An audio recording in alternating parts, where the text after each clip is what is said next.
right, everyone, welcome to the show. Glad to have you here on our weekly podcast. This is Tennessee Wildcats. Jason Harmon over there. We'll get to Barry in a minute. Barry Cross here. See all this equipment out in front of you. You ever want to be one of those photographers out there on the water, in the woods? So many of you want to do it now. We're going to talk about that today with some two really good journeys. And another one that you can't say over here working today on how you can get outside and do some taping of all those fish you catch, those deer you hunt, those turkeys you miss, all kinds of stuff. All this stuff will show how good or bad you really are. And we're going to talk about that today on Tennessee Wildcast. Tell your friends about us. We're here every week. Every single week we're here. The old shows are here. If you haven't watched all the old shows, you're missing some good ones. We'll keep you updated with current events going on. We're going to do that here in a second with Jason. And we're going to keep doing it for a long time. And we also sometimes put some of these parcels of it over on our Facebook too, so you can watch it. So everything we can in the social media world, we're trying to get you involved with us to come find us, right, Jason? That's right. That's right. We've been putting some great videos out there on Twitter and Facebook and trying to get people to see what's going on and maybe give a few tips on these, fishing or predator proofing. That was one of the last ones we put out. But yep, I really like the predator proofing. That was a good piece of work by you and, of course, by our friend Mimi over in Region 3. And if you haven't seen it, you ought to take a look at it. And not just predator proofing, but how you work with some of the animals that sometimes create problems around your home. And she has good tips and advice on it. And it's not always to go and necessarily eradicate the animal. It's to take care of the issues that you can have, some of your husbandry issues. Right? And you can learn more and get more in depth on last week's show. If you go back and watch last week's show, she was on there. So you can. All right. Well, what's going on? We're into June. Believe it or not, here we are. Boating season. It is, for sure. There's last weekend was Memorial Day weekend, and I heard there was all kinds of stuff going on. Some good, some bad, but I did. I talked to one of the captains here in the Middle Tennessee part of the world, and he said they had a day with a lot of BUI for the weekend. Boating under the influence. If you don't know, if it's 0.08, if you're drinking alcohol, you can be in a boat, you can have alcohol, you can't be over 0.08 and drive that thing. So if you're over 0.08, get the person that's sober and let them drive the thing. But they said they had a pretty good big weekend there, but a relatively safe weekend across the state. I did see some non-boating water-related fatalities, but I don't know if we had any boating fatalities across the state. Not that I'm aware of. No. Yeah, so that's a good deal. And, even the ones that aren't non-boating, you have folks that drown. Wear that life jacket. If you're not a good swimmer or you're in somewhere you're not familiar with, or if you're jumping off a cliff, it's something that I did dumbly about 500 years ago.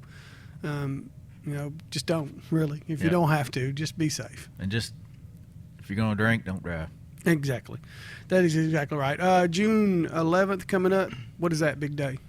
Free Fishing Day. Free Fishing Day. We got probably 20 different events here in Middle Tennessee in the Region 2 area, and just a great day for people to get out and go fishing and hopefully catch a lot of fish. We're putting fish in the water, and that's what we want them to do, is get out there and catch fish and have a good time. A lot of catfish are going in all over the state, and Barry's talking about Middle Tennessee. The Region 2 for us has at least 20 events, but then you got Region 1, 3, and 4.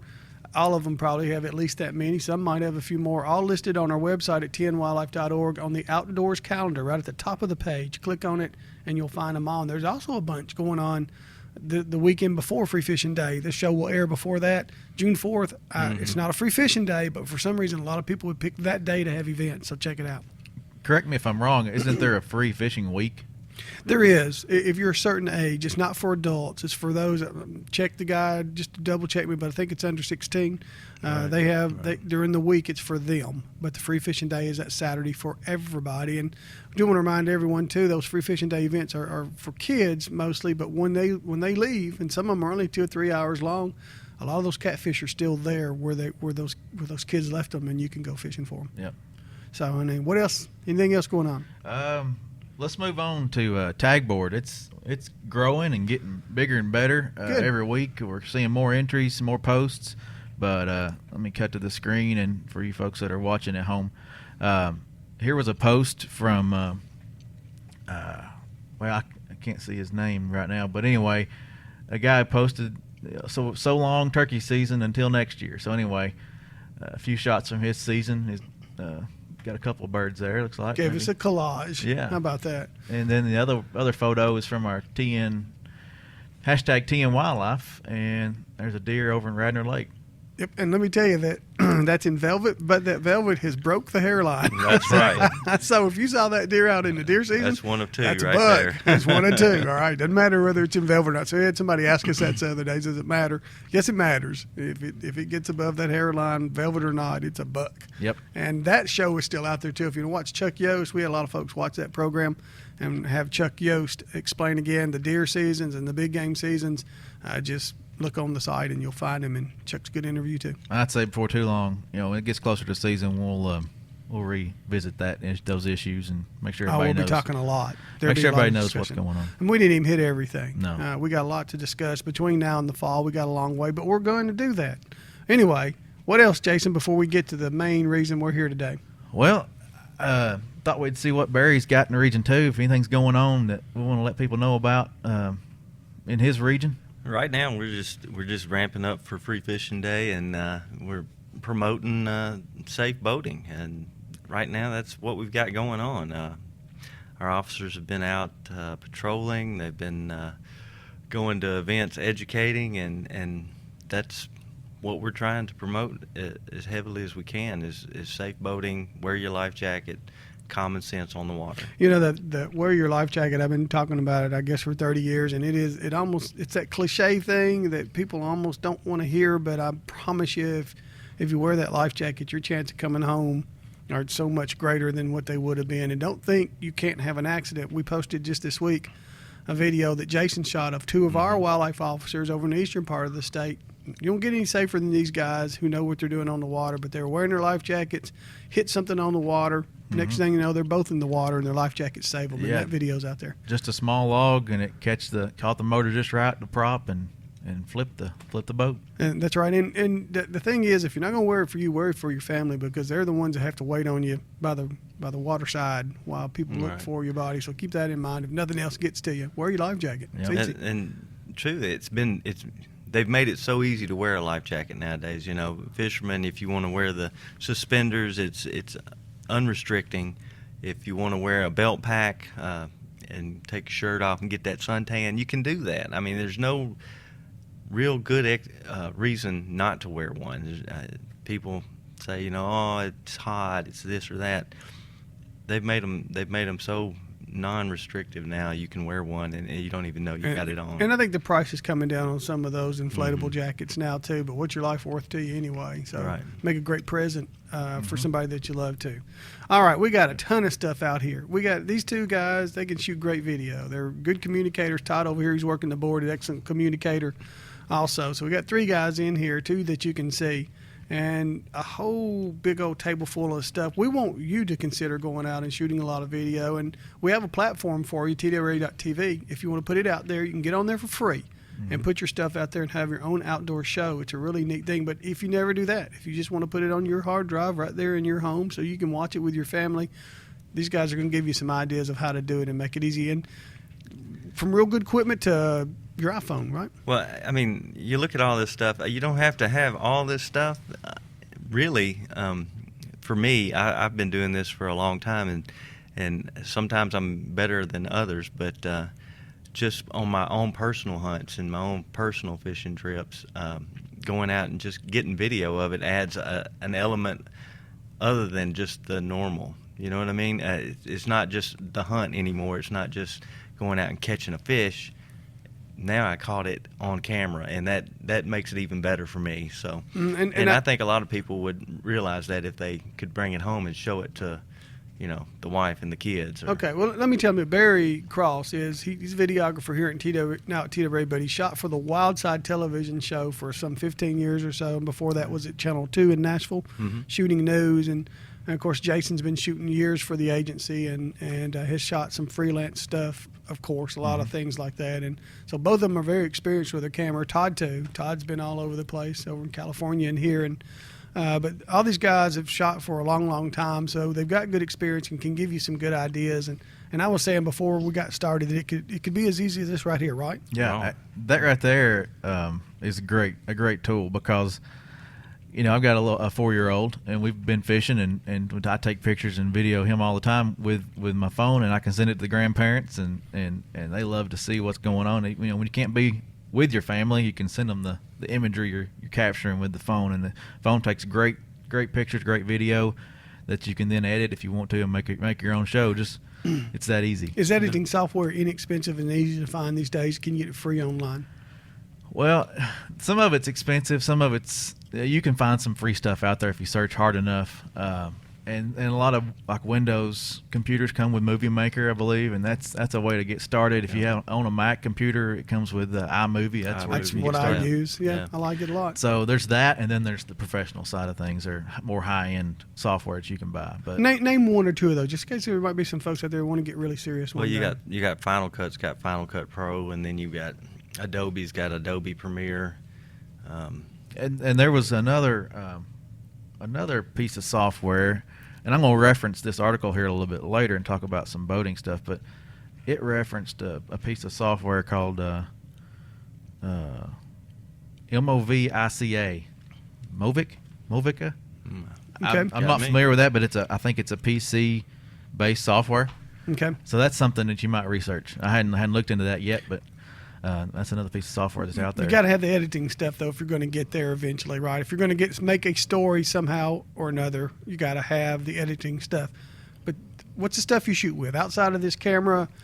What would you say take outside with you? Well, before I leave the editing part and the phone, there's apps out there that will edit your video from your phone too. So think about that. Research that. Research the App Store. That's good.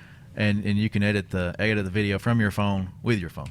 So. And it's really once you get into this, it's really just like you're fishing. You start out, maybe you don't have the high end fishing rods, or you don't go buy high end lures, and before you know it, you go, man, I got to do a little bit more. I got to do a little bit more, and that's the way it is with the video. And I like that.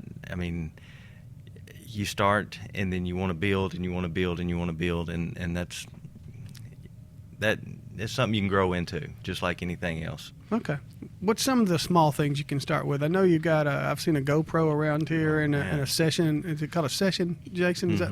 Well, there's a GoPro Session. That's probably the lower end. Pick it up. Can I do that? Yeah, or did you have everything? That's the Hero 2 right there in your hand. All right. The Session. Let me grab it. Okay. All right. Is this little guy? I'll let Barry hold it, and I'll cut to his camera. Here, Barry, hold both of those. And see what we've got here. But the Session is the little black camera there. It's the cheaper of the GoPro 4 series. It shoots great video. That little clip that's on it can clip on your bill of your hat, and you can shoot all day long with that thing. That's waterproof too, isn't it? Yeah, that one is all waterproof all the way around. So without a case. Yeah. All right, and of course this has a case on it, and I used a case the other day, and it still got moist inside. So you got to be careful with your cases and make sure everything's locked down good. But both of those are inexpensive cameras, really, right, for shooting stuff. That's the Hero 2. It's a little older version. Still works good though, and I think there's a Hero 3, or maybe that's a 4 right there, a different version of the 4. And they come with all different attachments. So you see this one's got a hat clip, and this one you put a little tripod with that can wrap around stuff. I mean, these cameras, they're wide angle. They get any angle that you want. You can put them anywhere and just let them record. Right. And they capture great video. Okay. And some angles you never could get with a normal camera, Yep. And then I like this too. I can't see where I am, but that's a stick that you put it on. You can shove it up high, or you can shove it right down in the water, which is what I do a lot. It's just a monopod, and with the GoPro, you can actually change the up and down on it. So you're talking about whether it shoots upside down, or So I do that a lot. Actually, for this one, that's the correct way to hold it, because that's what I do with it. I stick it down in the water because you can get good fish shots. You can get fish coming to the boat. You can get I think the last thing I did was at a hatchery getting shots of walleye swimming around. So, I mean, it takes great shots. And then you can adjust it and turn it back over. And now you can take that same camera and hold it way up high and get a shot, that shows the whole boat, or, whatever you're standing in. All of a sudden you get a really high angle shot, and we'll talk about that later. But I I think it makes videos look a lot better if you have a multitude of shots from different angles. So low, high, all that kind of stuff makes your video look better. Especially once you go multiple into the shots edits. of the same shot almost. Almost, yeah. I mean, if you have an activity that repeats, like if you're in a canoe and you're fishing, that's a repeatable. Right. You're going to cast, you're going to cast, you're going to cast. Put this dude right here close to your hands and cast for a little bit. Put it out in front of you and cast for a little bit. Put it up behind you high and cast for a little bit. Eventually, you'll catch a fish. And then you've got a sequence of shots that lead right into that, and it just makes your videos look better if you can think about sequencing shots. Right. Do y'all both think a lot of people are doing this now? Is this something that I've heard big classes are being taught on, just sportsmen who want to go outside and shoot video? I think it adds to the hunt. It adds to the fishing trip. I think a lot of people are doing it not only just to show other people, but I think a lot of people are starting to enjoy it.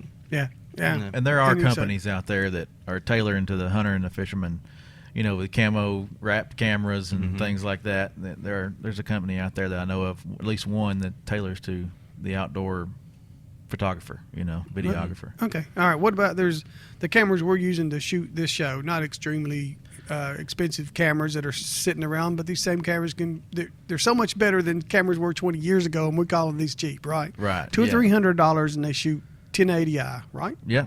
Each one of these cameras here that we're using for this show is just a cheap, inexpensive camera. It's got some internal memory on it. If you want to take it out in the field and shoot directly to the camera, it'll hold a SD card, so you can shoot the SD card. But yeah, it does a great job for the beginner and for us too. We use them all the time. So. Speaking of that, when you have that bag that you take out in there, what do you add in there extra? You gonna make sure you have 2 or 3 SD cards so you don't go out there and open it up and have nothing. And are there other secrets like that you guys have? A couple of batteries. Batteries, always batteries. Always need them batteries. Yeah, and cleaning cloth for the lens. Just the essentials. What do you carry in your bag? Your go-to bag? My go-to bag has always got the extra SD cards, the batteries.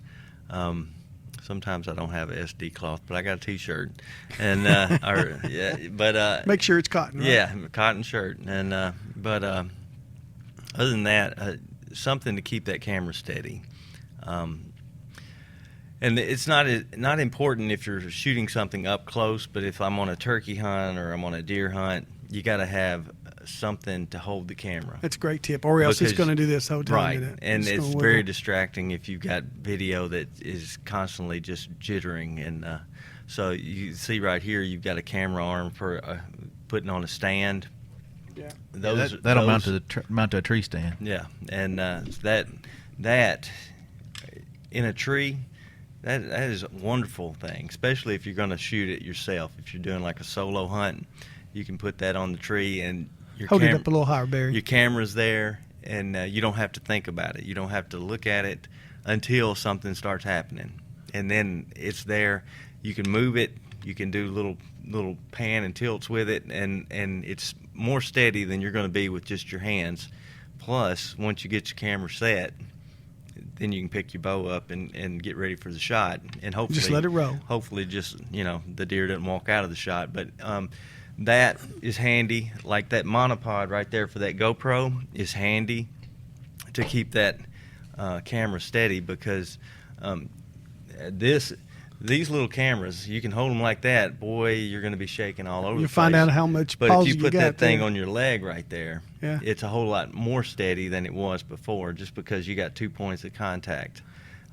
Same thing, it's going to be even better if I stick it on the ground. Now that ground's not moving. The only movement's going to be my hand going back and forth, which will be less because I do have that point of contact. Okay, and of course we don't have a tripod sitting up here, but I love a tripod too, or do we? Is yeah, that a tripod? We've got one over here, but it's you have to pick it up. It's a reach. Yeah, but I mean, and that. So that's an option right there. Yeah, I mean that's another option, and you can't go wrong with the tripod, because your video looks so much better if it's like let's say like I'm in the woods and I'm looking at a deer or I'm looking at a turkey and I'm enjoying that. Well, my head's not moving. You know what I mean? I'm watching it and everything's steady, and that's what I want to give to the people that are watching my video. Makes a difference. Is they see it just like I did, so it's not distracting if it's a nice steady shot. That's not to say that I don't take a camera and move with it when somebody's doing something. If I'm on a duck hunt or something, it's very rare that I have a camera on a tripod, just because everything is moving. So you follow action, and duck hunts are one of the worst things in the world for me to shoot because I'm not good at it. But there's always something moving in a duck I hunt. noticed that. I noticed it's got a microphone on it too. So should folks at least invest in inexpensive microphones to getting started, or should they just rely on how good the built-in microphone is on the camera? Well, some cameras come with microphones like this one came with the mount for the mic and XLR inputs for wireless mics if you want to. That's a little bit higher end.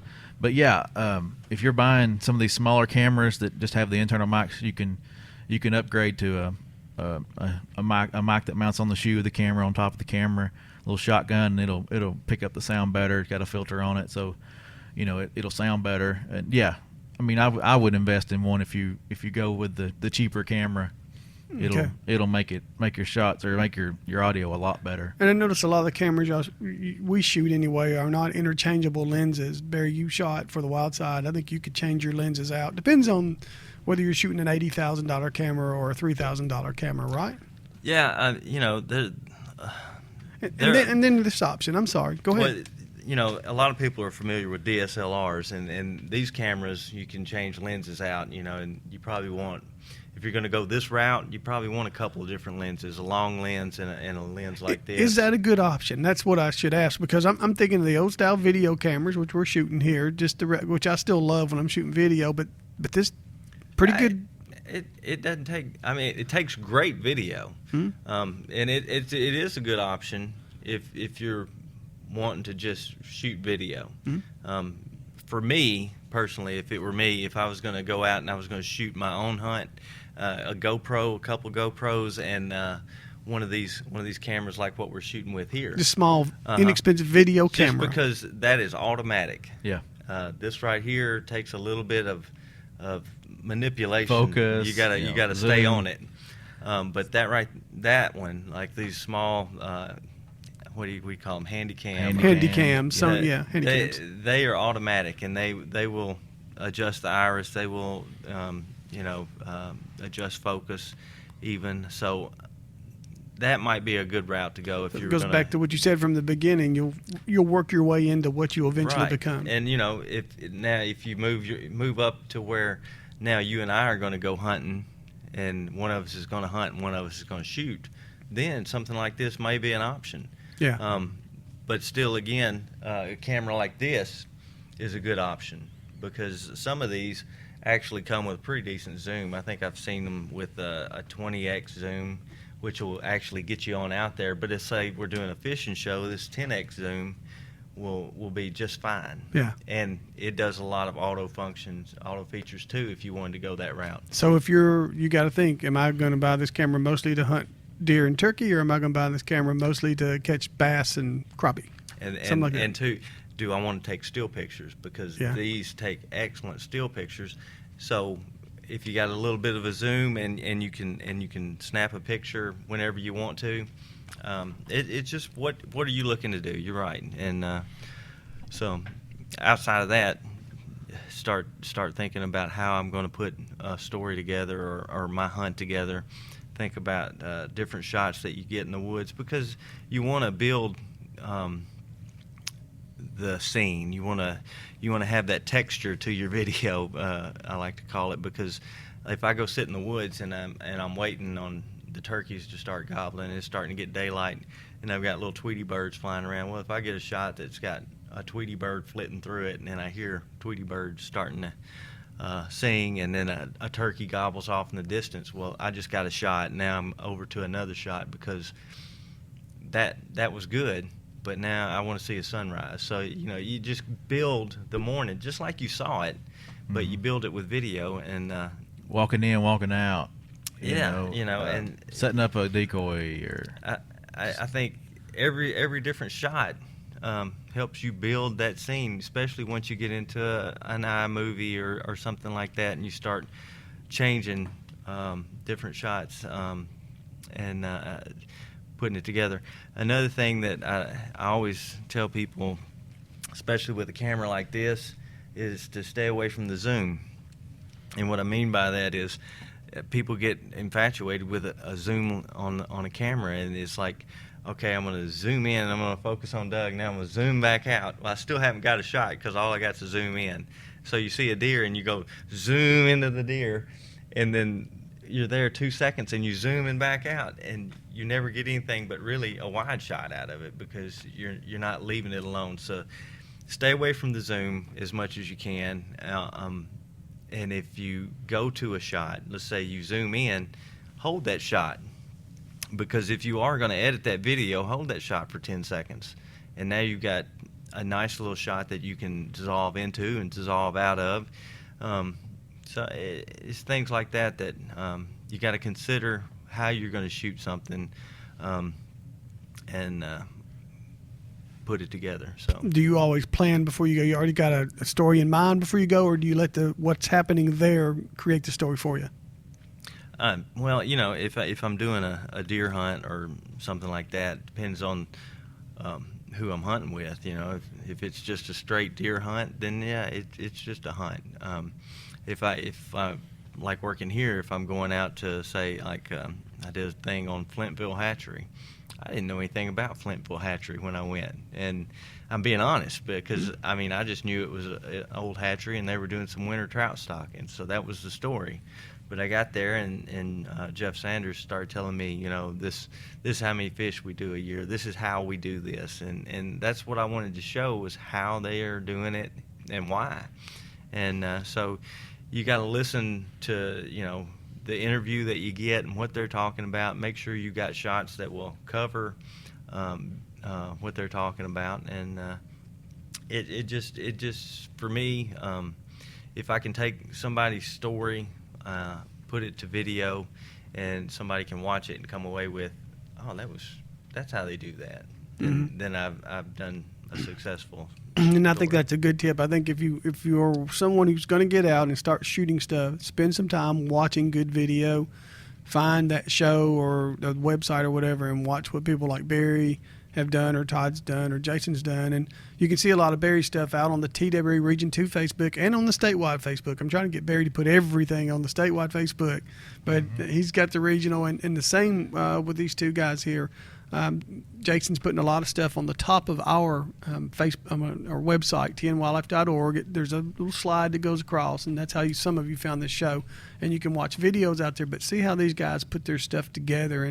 And if you've never shot before, watch how they tell a story, sometimes without saying a word. Sometimes it's just with video. Every now and then it's with voiceovers, or just letting whoever is there talk about what you're seeing on the screen. Mm-hmm. But just you got to watch a style and develop your own style, and I think you'll love it. It's storytelling. And go to TWRA.tv and check out, a lot of our videos are there, and we're putting more and more up there every week, and there's other folks that have been shooting and joining that network, and some you of can them see what they're doing. Some of them are sportsmen like you, and that's what we want. We want folks to go out to TWRA TV and become your own outdoor show person. But again, if you never do that and you just do it for your house, for your family, you'll like it better if it's well done, and these guys know how to do it well. Barry, by the way, has got like half a dozen, 200 Emmys or so. I don't know. I've lost count. But he's got Emmys for all his work over at the Wild Side, and he's done a good job. Sitting next to a famous guy here. Yeah. He is. He should have been in the Legends Outdoor Show. But I know. Well, time has flown by. I didn't realize 30 minutes goes quick. But, Barry, we thank you for joining us this week. I'm glad to be here. We'll get you back, Barry. It was a good show. Well, we didn't get to show any of our videos. I was hoping we could show some, but we'll do that. Go out on our site. Todd, thank you for your work as always. Todd always does a great job. Talented man over here too. We need to get him on sometime to talk about what he does. You shoot good stuff too. Thank you, Doug. Anything else? Yep. tnwildlife.org. Visit that website. We'll get you to everything we're doing. Everything. All right. Thanks, Barry. And Thank you. Real quick, I want to say thanks to Boat US for the article that I referenced earlier, just so get that out there. Get their little plug in. All right, everybody. This is your agency, and we like talking about the outdoors. See you next week.